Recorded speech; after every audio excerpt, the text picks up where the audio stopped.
ওকে, মুরতাদ কাকে বলা যেতে পারে? আমি আমি আমি আমি অনেকগুলা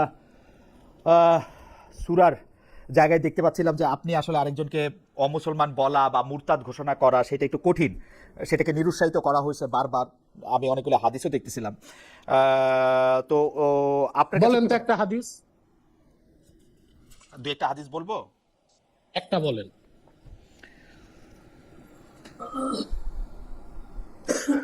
আহ,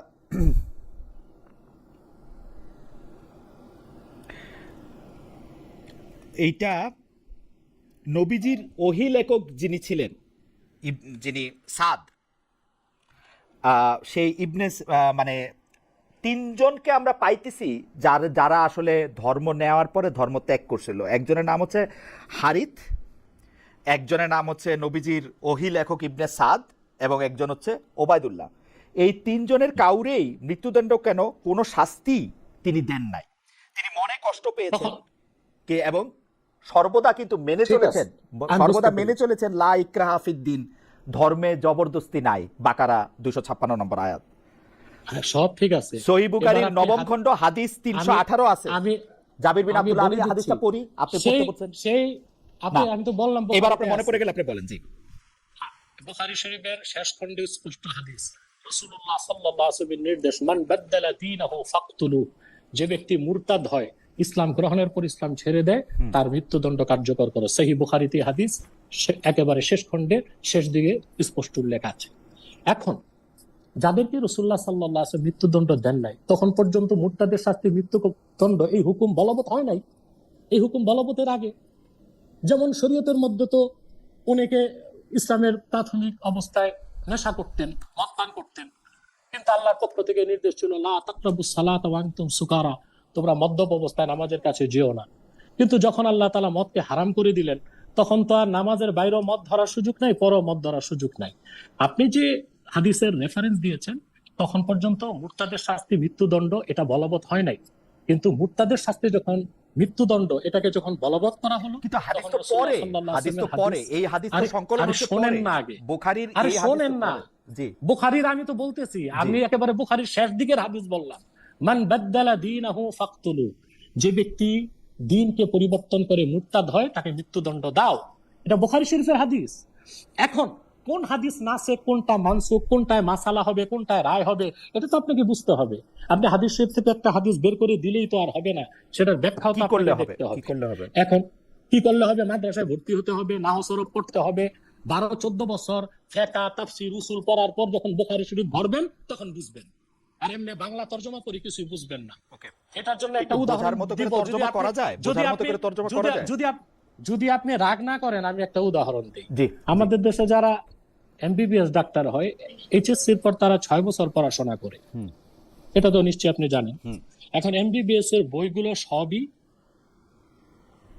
বাংলাতে আছে। হুম। এখন মনে করেন কেউ 5 পাস, 6 পাস, 10 পাস করে ঘরে বসে 6 বছর এমবিবিএস এর বইগুলো পড়লো, তারপর ডাক্তারি করলো, রোগী মারা যাবে না?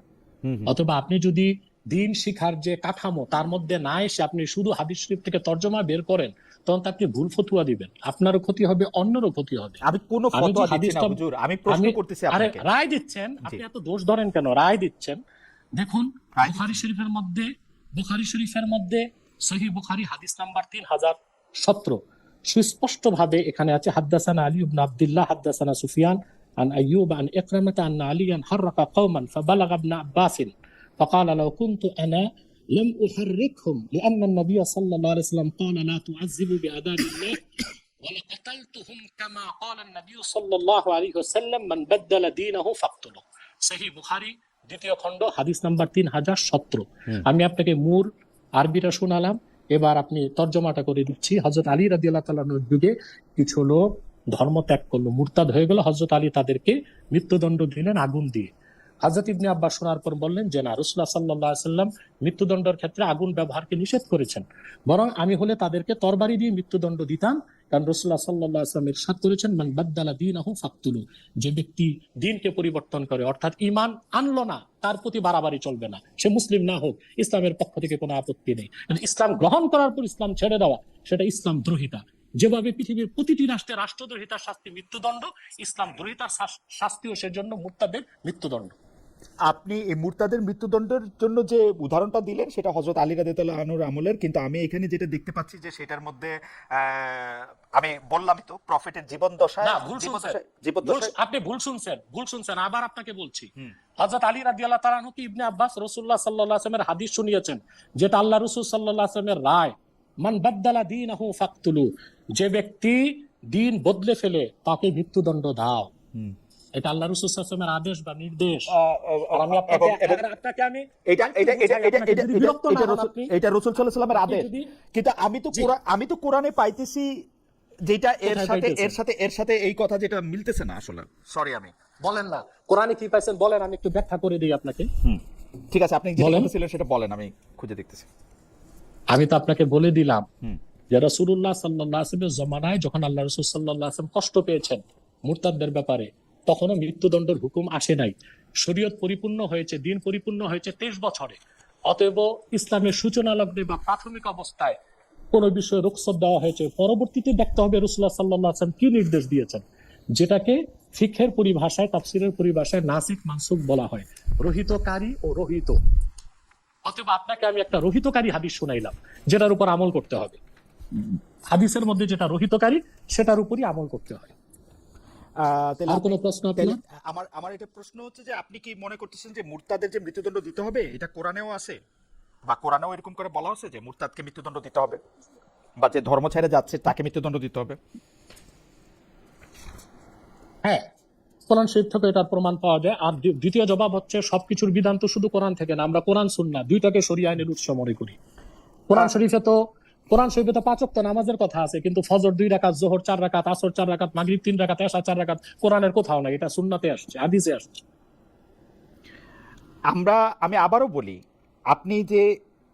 আমরা যে ইবনে হিশাম বা যিনি যা ইশাক বলা হইতেছে, যিনি নবীজির সিরাত লিখতেছেন, তিনি যে বলতেছেন যে 3 জনের কথা আমরা পাইতেছি, হারিত ইবনে সাদ, আমি তো বললাম তখনও মুরতাদের মৃত্যুদণ্ডের কথা আসে নাই, তখন এই হুকুম প্রযোজ্য হয় নাই। বুখারী শরীফ আরেকটা হাদিস, না সহিহ বুখারী, আপনি তাহলে পরে যদি আসে তাহলে এই দলিলটা আপনি কোরআন থেকে দেন। যে আশ্চর্য কথা, কোরআন থেকে দিব মানে?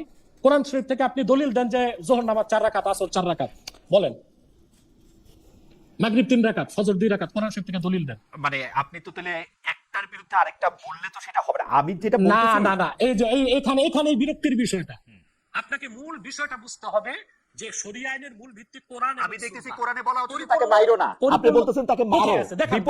বিপরীত কোরআনে কোথায় আছে যে আপনি 8 রাকাত নামাজ পড়বেন, এর বিপরীতে 4 রাকাত নামাজ পড়ছেন? আয়াত নাম্বার বলেন, আয়াত নাম্বার বলেন। আয়াত নাম্বার কোথায় আছে? মুরতাদকে মারা যাবে পুরো কোরআনের 6600। আরে কোরআন শরীফে আছে ওয়াকাতিলু আইম্মাতাল কুফর, কে যা কাতিলু আইম্মাতাল কুফর, আল্লাহ স্পষ্ট বলেন যারা কুফরিতে নেতৃত্ব দেয় তাদের বিরুদ্ধে লড়াই করো তোমরা। হ্যাঁ, কুফরিতে নেতৃত্ব দেয়, লড়াই করার মুরতাদ এক কথা হলো নাকি? মুরতাদ এক কথা হলো না? আস-সারিমুল মাসলুল কিতাবের মধ্যে ইবনে তাইমিয়া এটা থেকে মুরতাদের শাস্তি মৃত্যুদণ্ড প্রমাণ করেছেন। শুধু তাই না, আমরা বলতেছি কোরআন শরীফে সব থাকলেই মানবো তা না, হাদিস আমাদের দলিল, সুন্নাহ আমাদের দলিল। আমরা মনে করি শুধু কোরআন যারা বিশ্বাস করে হাদিস মানে না, তারা মুসলিম হতে পারে না। যেমন আপনাকে একটা দৃষ্টান্ত দিলাম, আমি 5 ওয়াক্ত নামাজের কথা আল্লাহ কোরআন শরীফে বলেছেন, কিন্তু কোন নামাজ কয় রাকাত এটা কোরআন শরীফের কোথাও নাই, এটা হাদিস থেকে আমরা পেয়েছি, সুন্নাহ থেকে আমাদের জায়গায় 8 ওয়াক্ত নামাজের কথা নাই যে আপনি এটারে 5 ওয়াক্ত বানাইছেন। কোরআনে আছে আপনি মাইরো না, এহেন আপনি মারলেন, তাহলে বিপরীতে গেলেন না। কোরআনে এটাও নাই যে মুরতাদকে মাইরো না। মাইরো যদি বলতো তাহলে বলতো যে মারো, এটা তো বলে নাই। আরে বাবা, আপনি আয়াত নাম্বার দেখান, মাইরো না কোথায় আছে? কোরআনে আল্লাহ কি বলে দিয়েছেন? কোরআনের হুকুম তো পুরাটা বুঝতে হবে আপনাকে। আল্লাহ বলেন কুল আতিউল্লাহ ওয়া আতিউর রাসূল ফাইন তাওয়াল্লাউ ফাইন্নাল্লাহা লা ইউহিব্বুল কাফিরিন। তোমরা আল্লাহর আনুগত্য করো, মুহাম্মদ সাল্লাল্লাহু আলাইহি ওয়াসাল্লামের আনুগত্য করো, আর এই কথা থেকে যদি তারা মুখ ফিরিয়ে নেয় তারা কাফের, আল্লাহ তাদেরকে কখনো পছন্দ করেন না। দলিল তো কোরআন থেকেও নিতে হবে, সুন্নাহ থেকেও নিতে হবে। আমি তো বুখারী শরীফের অনেকগুলো হাদিস আপনাকে দেখাতে পারি, একটা তো শোনালাম, আরেকটা হাদিস হচ্ছে বুখারী শরীফ হাদিস নাম্বার 6922, সেখানে হাদিসটা আসছে আবু নুমান মুহাম্মদ ইবনুল ফাদল হাদাসানা হাম্মাদ ইবনু যায়েদ আন আইয়ুব আন ইকরামা ক্বালা। আচ্ছা, আপনি আমাকে একটু বুঝায় দেন, فقال لو كنت انا لم احركم لنحي رسول الله صلى الله عليه وسلم لا تعذبوا بعذاب الله ওয়ালা কাতালতুহুম লিকাউলি রাসূলিল্লাহি সাল্লাল্লাহু আলাইহি ওয়াসাল্লাম মান বাদদালা দীনাহু ফাকতুলু। এটাও বুখারী শরীফের হাদিস। Okay. মুরতাদের শাস্তি মৃত্যুদণ্ড, হাদিস নাম্বার 6922। ওকে, আপনি আমাকে একটু বুঝাই দেন, আমরা সূরা ইউনূসের 99 নম্বর আয়াতে পাচ্ছি, তুমি কি মানুষের উপরে জবরদস্তি করিবে ঈমান আনিবার জন্য? ওটা হচ্ছে অমুসলিমকে জোর করে মুসলিম করা যাবে না। সূরা কাফে পাচ্ছি, সারিমুল মাসলুল। সূরা কাফের 29 নম্বর আয়াতে পাচ্ছি, যার ইচ্ছা বিশ্বাস স্থাপন করুক এবং যার ইচ্ছা অমান্য করুক। এটা তো তার জন্য যে ইসলাম গ্রহণই করে নাই, কিন্তু ইসলাম গ্রহণের পর যে ছেড়ে দিয়েছে তার বিষয় ভিন্ন। সূরা নিসা 80, আর যে লোক বিমুখ হইল, আমি আপনাকে অর্থাৎ রাসূলকে বলা হচ্ছে তাহাদের জন্য রক্ষণাবেক্ষণকারী নিযুক্ত করি নাই।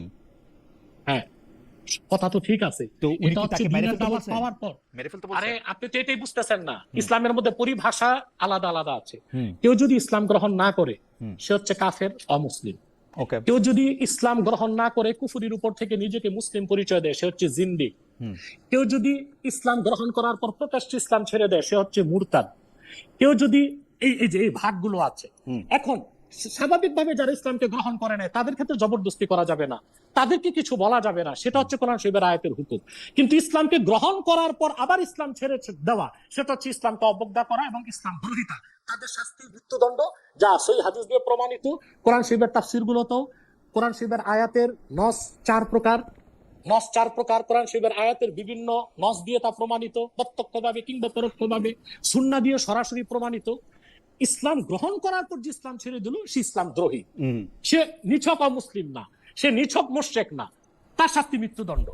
যেমন রাষ্ট্রদ্রোহীর শাস্তি মৃত্যুদণ্ড, পৃথিবীর সকল সভ্য দেশে রাষ্ট্রদ্রোহীর শাস্তি মৃত্যুদণ্ড। এবং আপনারাও তো বাংলাদেশে রাষ্ট্রদ্রোহিতার কারণে জামাতের প্রবীণ নেতাদের ফাঁসি দিচ্ছেন না? এই বয়স্ক মানুষগুলোকে, এই দেশেরই মানুষ ছিল তারা, রাষ্ট্রদ্রোহের কারণে না মনে হয়। সেটা যেটাই বলেন, স্বাধীনতা অস্বীকার করছে বা যুদ্ধপরাধী যেটাই বলেন, সেটা তো সব ধারাই ছিল, রাষ্ট্রদ্রোহী তো ছিল। তা আপনি কি বলেন রাষ্ট্রদ্রোহীকে মৃত্যুদণ্ড দেওয়া হবে না? পৃথিবীর প্রত্যেক সভ্য রাষ্ট্রকে মৃত্যুদণ্ড দেওয়া হয় না? আমি আমি আমি আমি আমি আপনি মৃত্যুদণ্ড দেন, যে মৃত্যুদণ্ড, যে মুরতাদ আছে তার মৃত্যুদণ্ড হাদিস দিয়ে প্রমাণিত, সুন্নাহ দিয়ে প্রমাণিত। কিন্তু আপনি কোরআন সুন্নাহ দিয়ে যে আপনি প্রমাণটা করতেছেন, সেই প্রমাণটার ক্ষেত্রে আমার একটু বোঝানোর জন্য আমি একটু হ্যাঁ, আপনাকে আমি খালেদ ভাই, আপনি তো 4 বছর বড় আমার, জি, এই জন্য আপনাকে খালেদ ভাই সম্বোধন করছি। সারা রাত আমি বসে আছি, আপনি যতক্ষণ বুঝতে চান আমি প্রস্তুত আছি। এই ব্যাপারে আপনার খ্যাতি আছে। আমি আপনাকে খেয়াল করি যে আজকে থেকে আরো বোধহয় 15-20 বছর আগে হবে, আপনি একজনকে নিজে গিয়ে তার কেন এই ধর্ম নিয়ে তার দ্বিধা থাকতেছে সেটা নিয়ে আপনি আমার যদ্দূর মনে পড়ে, আপনার নিশ্চয়ই ঘটনাটা মনে আছে যে উনি হয়তো অন্য একটা ধর্মে গেছিলেন, আমি অন্য একটা ধর্মে গেছিলেন, আপনি তাকে আসলে মানে অনেক ধৈর্য নিয়ে অনেক বুঝাইতেছিলেন, সেটা আমি জানি। সেটা আজকে থেকে অন্তত 15 বছর আগে হবে, মানে তার কমে না।